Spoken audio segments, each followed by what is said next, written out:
আসসালামু আলাইকুম। আজ আপনাদের জন্য নিয়ে আসলাম চিকেন ভুনা।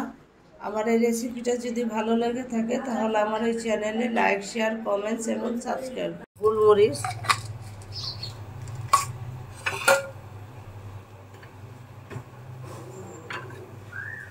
টক দই দিয়েছি, টমেটো, পুদিনা পাতা, এখন গোটা জিরা দিয়ে দিলাম।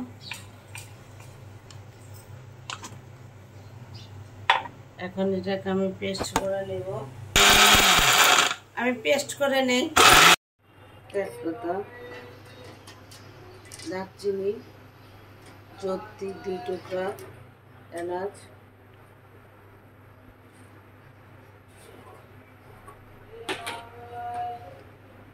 পেঁয়াজ দিয়ে দিলাম,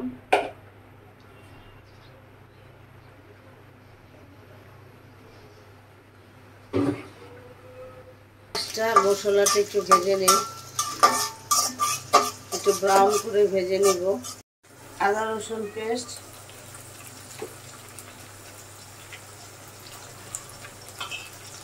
আমি যে টক দই, গোলমরিচ, টমেটো, জিরা এটা করে নিয়েছিলাম, এটা দিয়ে দিলে একটু ধুয়ে পানি দিয়ে দিব। ভাজা হোক।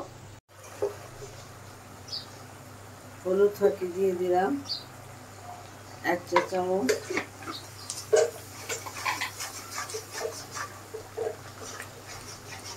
ধনিয়া ফাঁকি 1 চা চামচ, মরিচ ফাঁকি 1 চা চামচ,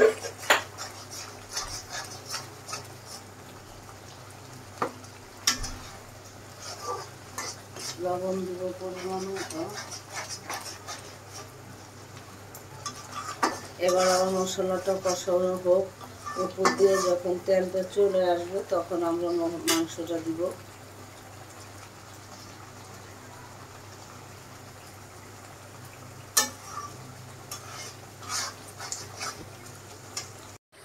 এখন আমি মাংসগুলো দিয়ে দিলাম, হলদি মাংসগুলো।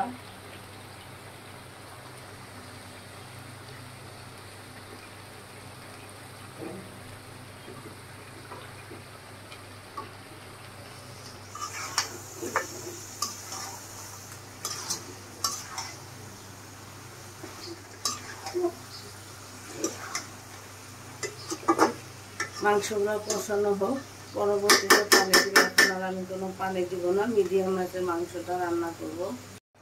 গরম পানি দিয়ে দিলাম, যেহেতু কক মুরগি একটু সিদ্ধ হতে সময় লাগবে।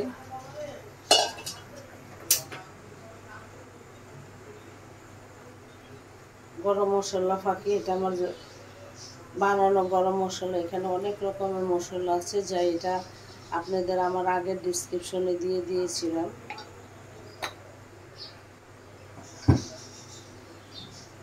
এখন আস্তে আস্তে মিডিয়াম আছে মাংসটা সিদ্ধ হোক। আজকাল আলু দিব না, ভুনা করব মাংসটা।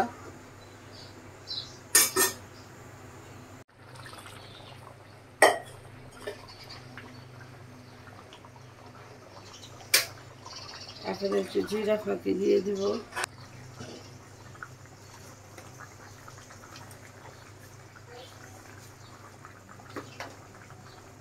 আর 5-6 মিনিট হবে মাংসটা।